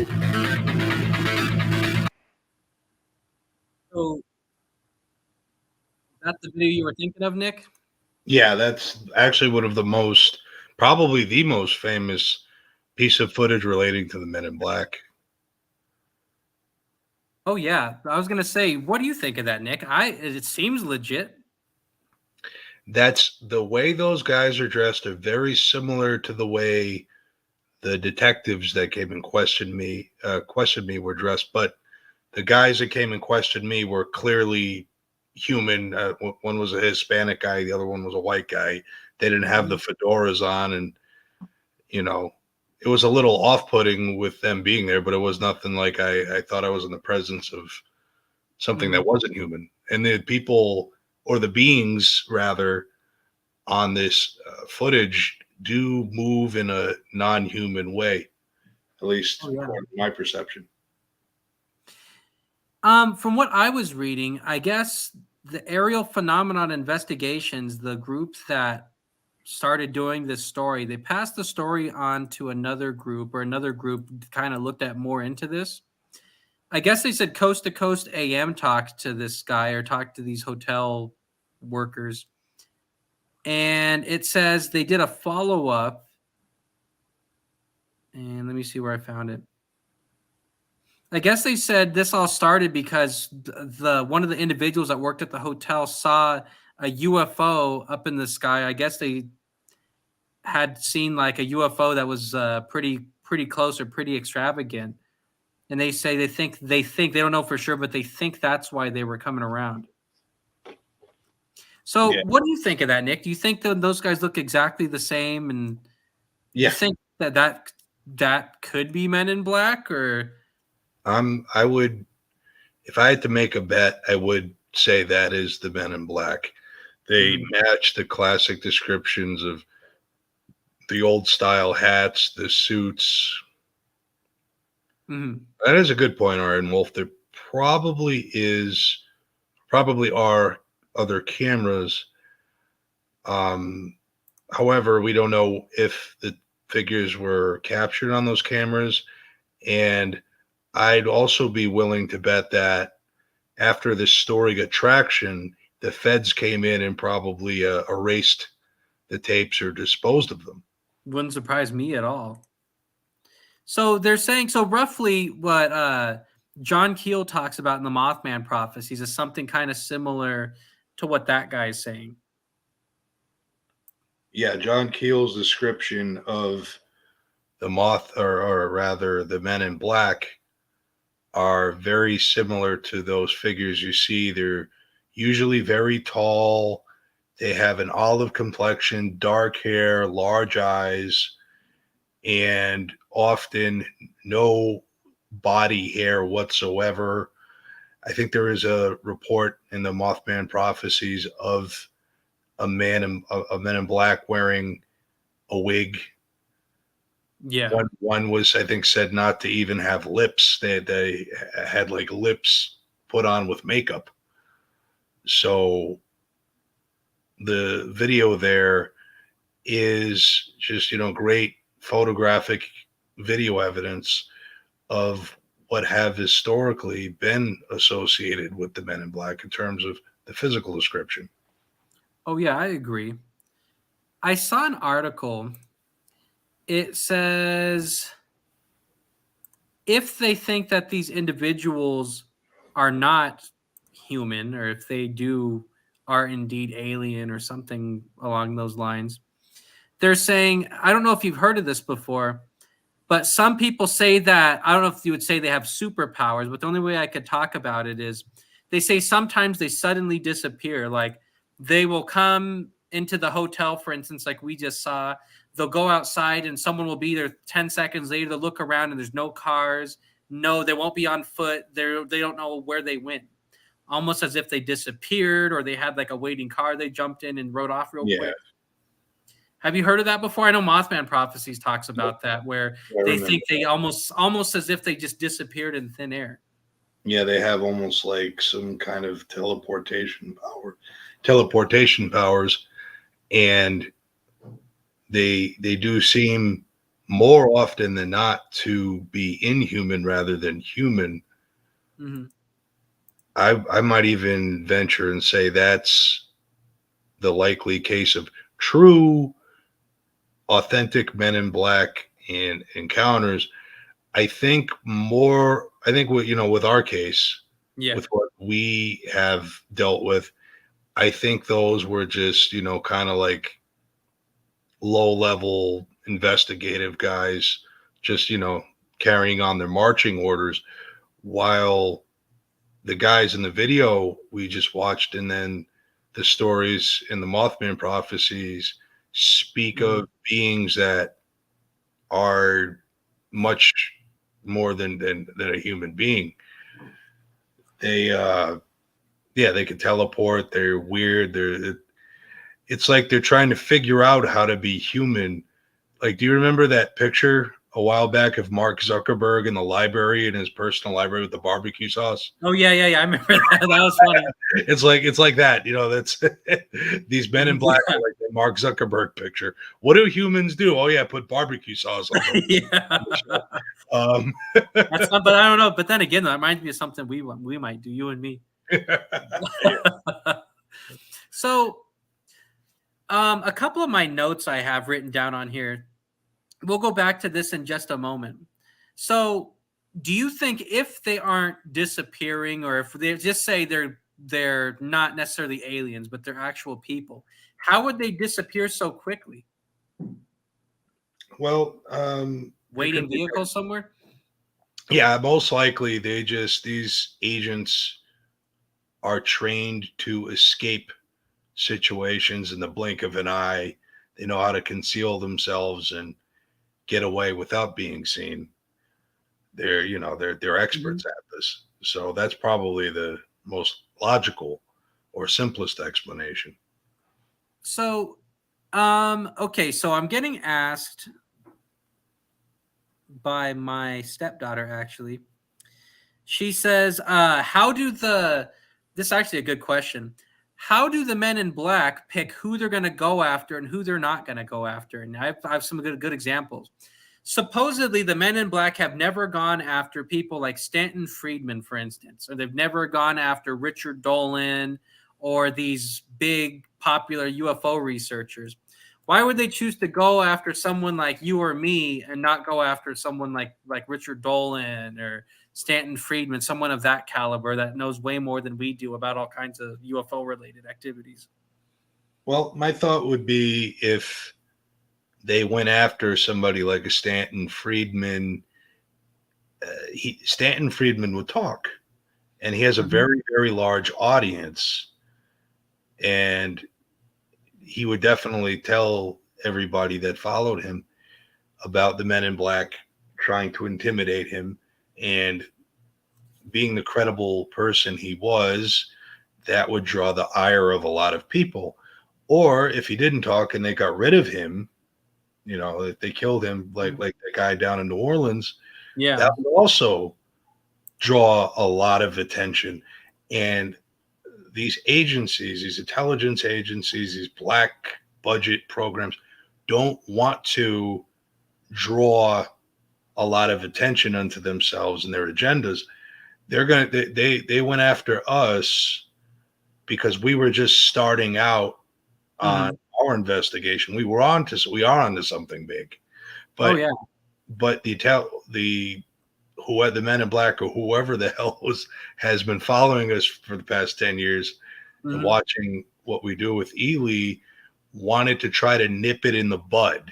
So I think that's why these Men in Black go after the so-called nobodies, so they can stop a spark from becoming a larger flame. So it's too risky in a sense to go after someone of that caliber. you go after Stanton Friedman, too many questions are going to be asked. But if you silence guys like you or me or whoever that's not very known, just an average citizen, no one will blink an eye at it. Well, they never went after Jeff Wamsley either, which I thought was odd because he's kind of like the John Keel of the Point Pleasant. Now that John Keel's gone, like I thought that was kind of, they never went after him or Frank Ficino. I was like, so that's kind of weird. Like I guess that they kind of fit in the higher caliber category. Yeah, I mean they are published authors and researchers, and we have a YouTube channel, and oh yeah, we have this, and we have our website, but I mean we're not best-selling authors either. So if you or I were to disappear or something like that, or if the government comes and talks to us like they have, a lot of people watching might just go, oh, they're making it up, or they're crazy, or the stories coming from us don't carry as much weight as they would if Stanton Friedman or Frank Ficino had told the story. So I have a couple things I was going to bring up. What are some things? I have a couple of them written down. What are some incidents that do not involve necessarily UFOs or necessarily UFO crash or UFO sightings that involve the Men in Black? I got a couple of them written down. Okay, yeah. So in 2011, I guess Bill Burns, he did UFO Hunters. He says that after the Dulce, New Mexico base aired, the show was canceled by top level executives at the History Channel.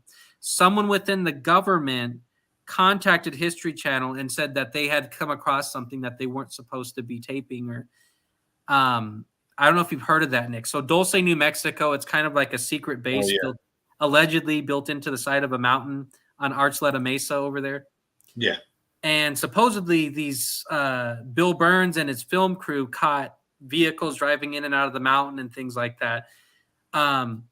So in a sense, do you know of anything like that? Because I don't really know of a whole lot of cases like that where I guess some Men in Black agent or someone from the government really did not like them filming that. And they contacted History Channel, said, cut the show. We can't do this anymore. And I kind of wonder what they told History Channel, to be honest. Well, I know there was a guy here in This is actually on, I think, Channel 8. Mm-hmm. There was a guy from England originally, but he's lived here in Vegas, for like 40 years or something. And he ran an Area 51 website. Oh, I heard of this, yeah. And he would post pictures often of just innocuous little things like the gate, or there was like a dot in the sky near Area 51. But he had posted something, and the feds basically came and kicked his door in, took his cameras, they took all his computers, and they had him shut down the website. And I'm not sure if it's back up yet, but as far as I know, it's gone. They pulled the plug on it because they said he had videotaped something that shouldn't have been videotaped, according to them. If that website's back up, that makes me want to go on there and look. Yeah, me too.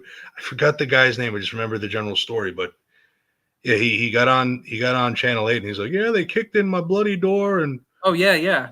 And they had guns pointed at me. He's like, I'm an old man. I think he's like, I bird watch. Oh yeah. Well, there's a good friend of mine. His name's Aaron. He's been following BFP since the old days where we had the forums and everything. Yeah. I don't know if you remember we had a guy on our forums that built a rocket and he shot it up into space with a camera on it. Do you remember that? Yeah. Anyways, he was in our chat room and he wrote this. He says, what about the YouTubers Mac ADV Adventures where they encounter the Men in Black? They crossed the Area 51 line years ago, and then they vanished from YouTube for a couple years. I've never heard of that one. Have you, Nick? Yeah, me neither. I'm going to see if I can. That looks like something that we'd put. If we can't find it for this show, we'll put on the next one for sure. How's that, Nick? Yeah. If we can't find it for this show, we'll definitely put it up next week for like a short portion of the show. So while Nick's doing that, I I ordered Travis Walton's book. And if you don't know, Travis Walton supposedly was abducted by aliens in Arizona in the 1970s, I believe it was. And I was emailing him back and forth for a little while when I was talking about like his experience and buying his book. He says that when his coworkers and his family got a search party going to look for his body off in the Sitgreaves National Forest in Arizona, he says that while there was a search party going on, there was a couple of individuals dressed in suits and ties, almost fitting a Men in Black description. And he said they had Geiger counters and they were kind of scoping the area. He said his brother, I think it was his brother, he was on this part of the search team. He asked them what they were doing and who they were part of. And he said that they weren't part of the search crew, that these individuals were doing some kind of scientific measurements and they were testing the ground and everything. And I guess he says he doesn't know what they were doing, but when he got the police that were involved to ask who the people were or why they were there, he said they were gone. They had vanished like into the woods, or they had just disappeared somehow. Have you ever heard of that, Nick? Or no, I haven't heard of that case. and it doesn't sound like they're intimidating people, but they fit the Men in Black description. So I was like, clearly, whoever these people were, they were involved in this alien research, I guess you would call it, alleged alien research. And I found the Back Adventures clip that Aaron was talking about. You can put it on if you want, unless it's super long, and then we might have to do it next one. A few minutes, couple minutes. Yeah, just share your screen. We'll put it on.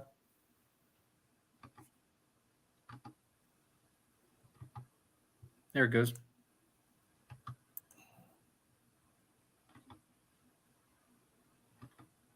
are for sure camo dudes. Oh, full on camo dude. That was crazy. Oh, that was crazy. That is Sniper Hill up there. That is Sniper Hill. Oh, okay, here we go. Okay, all right, guys, you ready? You ready? When we were here last time, that was about 4 months ago. We put a video up. Yours are still off. Whoa. Whoa. Uh-oh, we got things happening. I know, I am. Yeah. They didn't even get to the boundary yet. Hands up. Put your fucking hands up. I'm not going to tell you again. Turn around.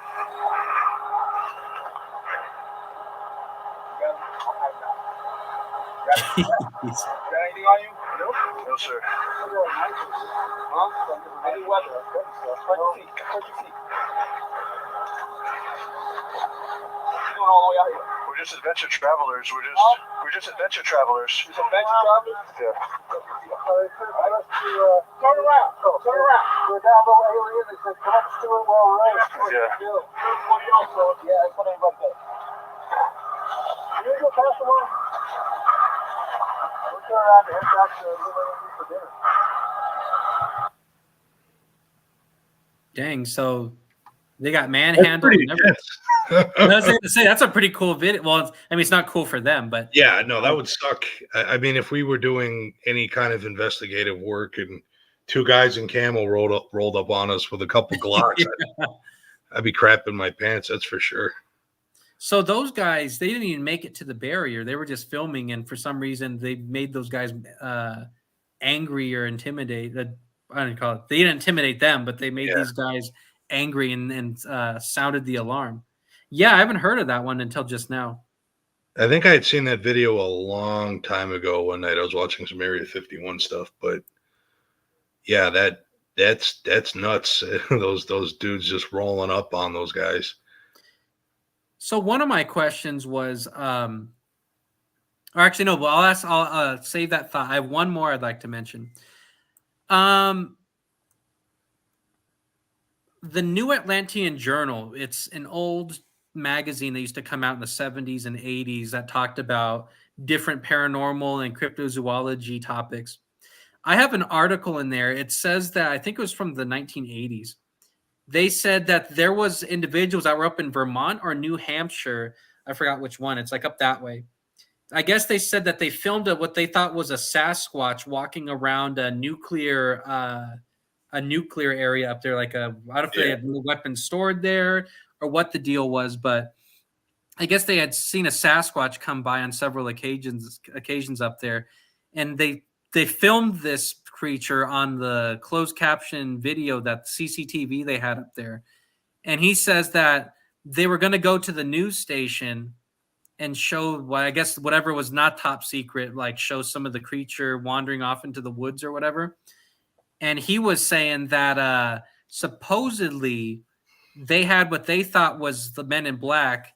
It was individuals in black suits and black ties with the briefcase and everything. He says they showed up at their work one day, and he says that they told him that you can't play this footage. So I was like, so I've never heard of Men in Black being associated with something like that. Have you? Me neither, no. I was looking for other Bigfoot sightings or those kind of things that might deal with the Men in Black that aren't alien related, but I didn't really find any outside of that. Yeah, I think they'll I think they focus primarily on aliens, but any top secret government program, it would be something I think makes you wonder why they were there. Like, why would they care about Bigfoot footage? Yeah, that's, who knows? Maybe Bigfoot is a government experiment gone wrong. Who knows? Yeah. So I got a few more talking points on here. Does Congress know that the Men in Black exist? Supposedly Congress, they know all about budgeting. They make the budgets. They know all about the inner workings of different agencies, or even the Department of Defense. Do they know that that the Men in Black even exist? What do you think, Nick? I would say most people in the Department of Defense and various other agencies don't know about the existence of the Men in Black, because they don't have a need to know basis. And like I said earlier, it's like the intelligence community they have all these different apparatchiks, these different apparatuses. And I wrote you back on Messenger, Nick, on the private chat real quick. Sorry to interrupt you. Okay. But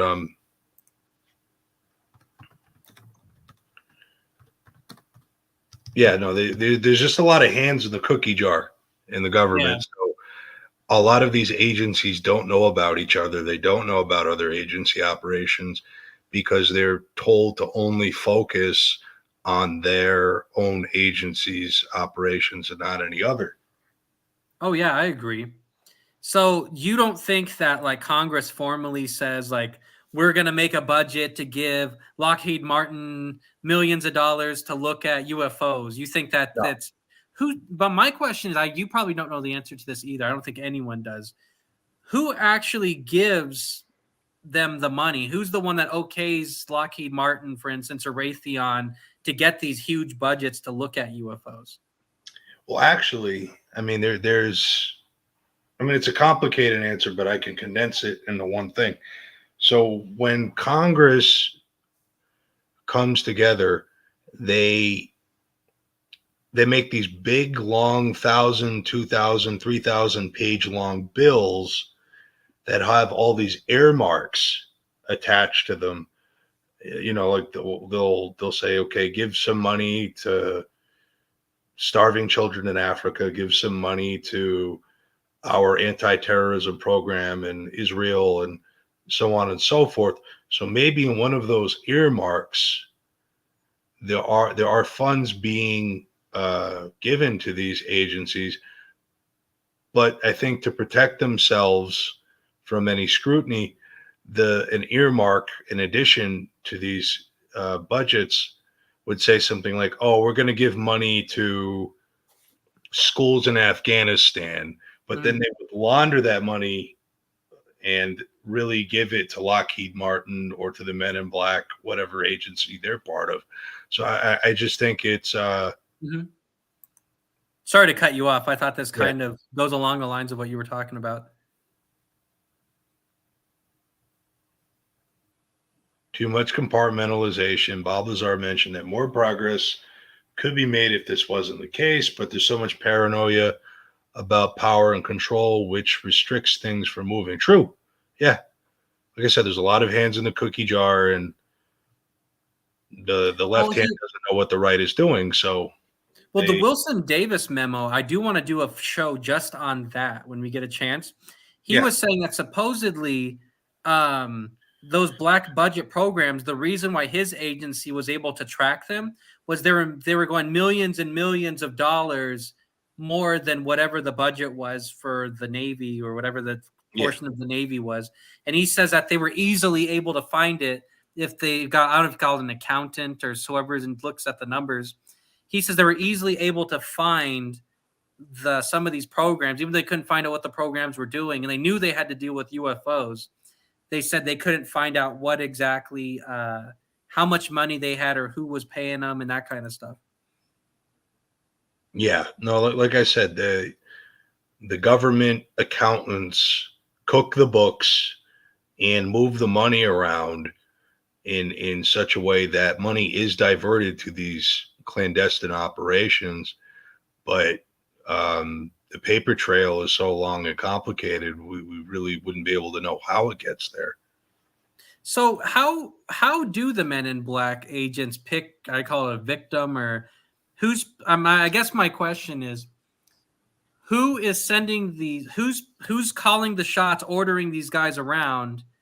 And do you think they belong to, are they like a secret agents of some department that isn't secret? Like maybe they're like a portion of the military police that's just kind of secretive, and how do they find their victims? I guess is a two-part question I wrote down.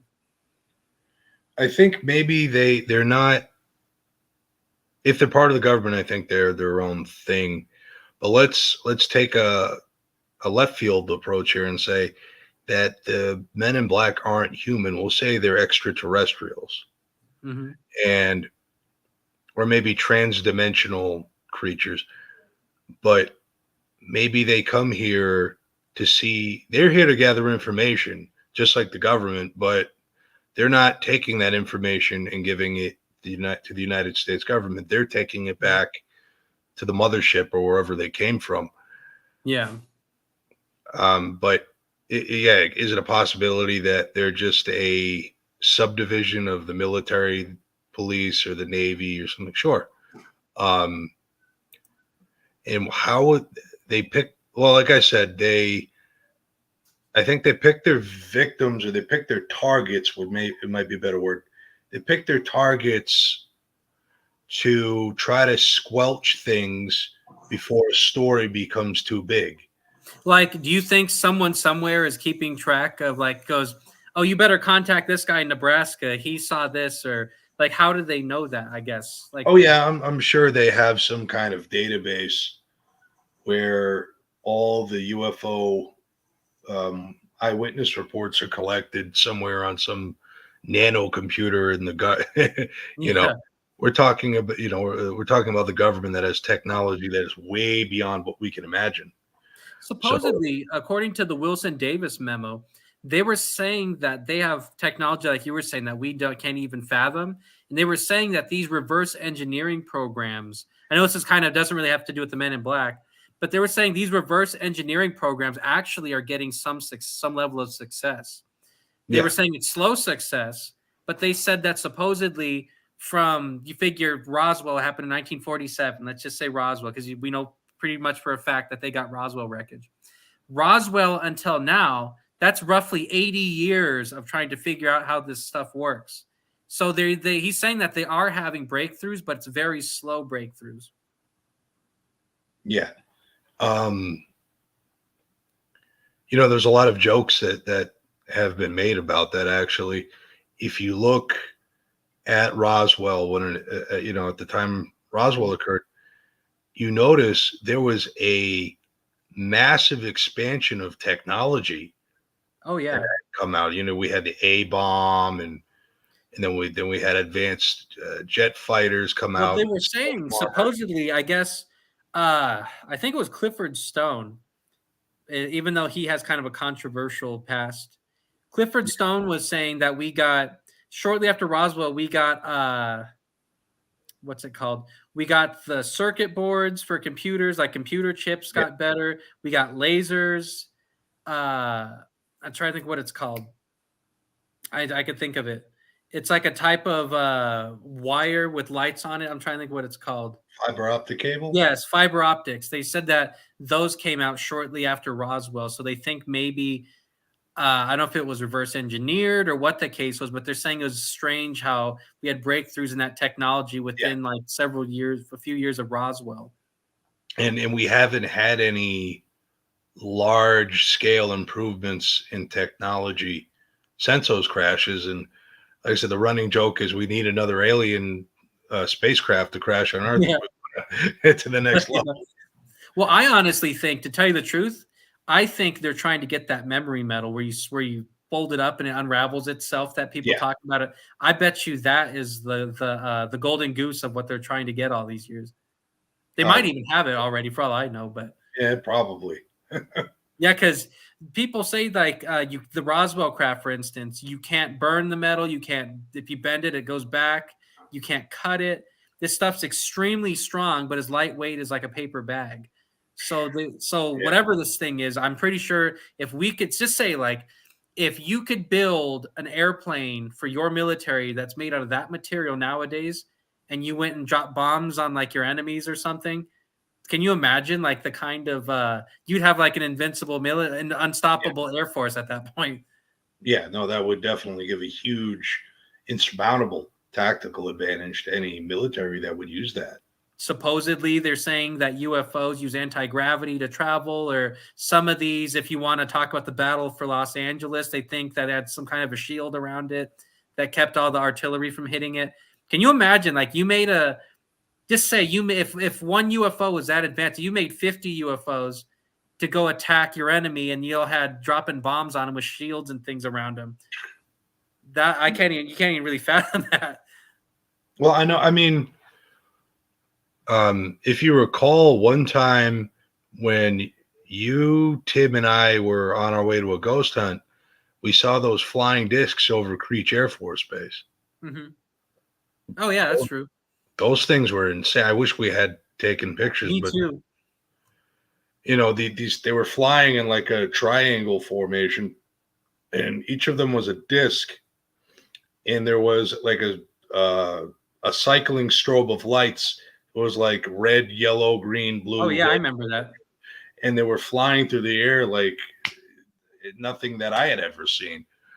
And this was over a military installation where drones are tested. So maybe the government already has flying saucer drones to bomb the hell out of Russia. They want to go attack. The only way I compare it, not the only way, one interesting thing as far as advanced military, we got a lot of our jet engines from reverse engineering the Germans' technology from World War II. And at one point, the Germans had jet planes and everyone else had propeller planes. And they kicked everyone's ass because no one knew how to fight against them. Yeah. And their jets are basically zipping us, doing figure eights around the bomber, just killing everyone. Yeah. And you can't do nothing about it because they were so technologically advanced at the time. Yeah, no, the Germans were far ahead of most countries during World War II. Now imagine a species or different species that have millions of years, or maybe even thousands, would put them way ahead of us human beings in terms of technology. So, oh yeah. Let me see if there's any other talking points because we're running short on time. We got to get going here pretty soon. This is something kind of funny, unrelated. Do you know who Linda Moulton Howe is, Nick? She's like a popular UFO investigator. She actually tried to look into the Ely crash at one point. Yeah. This is going to be funny. She was on the Art Bell show in the 90s, and she said she knew all about the Ely crash, right? Yeah. And then when Art Bell asked her what evidence she had, she said she had no evidence because the Men in Black took it all. And she couldn't even tell them what the evidence was or who was involved or tell the story. But she says that the Men in Black took it all. Yeah. So how many of these stories of Men in Black do you think are fake or made up for people's wanting attention? Or why would they do that, I guess? I think that a fair number of them are made up. Like Stanton Friedman would say, rest in peace to the legend.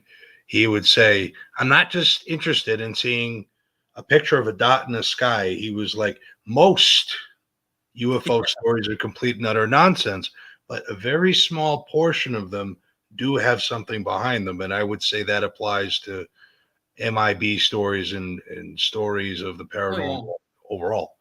Most are just complete nonsense, but you have those little breadcrumbs which do have something behind. You think some people make up Men in Black sightings just because they think it's going to make people wonder, or it's going to get people off their back on why they don't have evidence to support something, or maybe they're trying to draw attention. It could be kind of a diversion tactic or a red herring that an investigator might throw out to try to sell some books. I do believe, though, that the Men in Black exist, of course, but I do think some people kind of make it up either to draw attention towards a case or an incident that they're looking into, or maybe they think by saying the Men in Black took my evidence that people are just going to take them at their word and then they're going to drop it, you know? Yeah, no, like I say, it's a red herring that is thrown out by some people to try to spice up what otherwise would be a very poor attempt at investigating. Oh, yeah. Or some people that have spider fingers, or we called it spider fingers, look like they were an alien. And then, Hey, man. Yeah. Yeah, that's an inside joke for our audience. They probably won't know what that is. So we have about three and a half minutes left in the show. Again, this topic has been pretty popular from what I'm seeing. I just want to tell you a quick number real quick, Nick. It shows that on our Twitter, while we were talking live, we've had 86 live people on just Twitter. Not to mention on YouTube. For some reason, I don't know why the numbers from Facebook and Twitter don't carry over to YouTube, but so this show is fairly popular. We'll probably have to go back to it eventually. Yeah, no, for sure. We do have some interviews set up. We're talking to the UFO bros sometime in the next couple weeks. For those of you who don't know who they are, they're television personalities. There's two of them. They kind of do comedy and they investigate UFOs. So those guys are pretty interesting. At the end of April, we are talking to Paul Blake Smith. He's going to talk to us about the Cape Girardeau. I can't say that. Girardeau UFO crash. In the meantime, I'd say about Monday or Tuesday, like I normally say, we're going to pick our topic for next week. We will announce that as soon as we get that going. I'll have Nick say the closing remarks for the next minute or two, and then we'll get going. Well, everybody, hit the like and subscribe button. Check out our Twitter. We have a Facebook, and I'm going to restart the Instagram here as well soon. I would just want to thank everybody for joining us and for giving us their very worthy time and attention, and we appreciate it here. So I, Nick Poirier, aka Mothman Poirier 1.0, have to say good night. Have a good rest of your weekend. Yep, and I'm Jeremy Metter. Again, thanks everyone for tuning in. I'd like to thank our viewers for sending in their questions and their opinions. Anyone that checked us out, click like on that. Click like on there. Click subscribe. Click the share button. Anything to help us out. Of course, the show has just started out not too long ago, so anything you can do to get the word out will help. Definitely. Share it with your friends and family. Yep. Buddy, God bless. All right, everybody. Have a good weekend. Thanks for tuning in.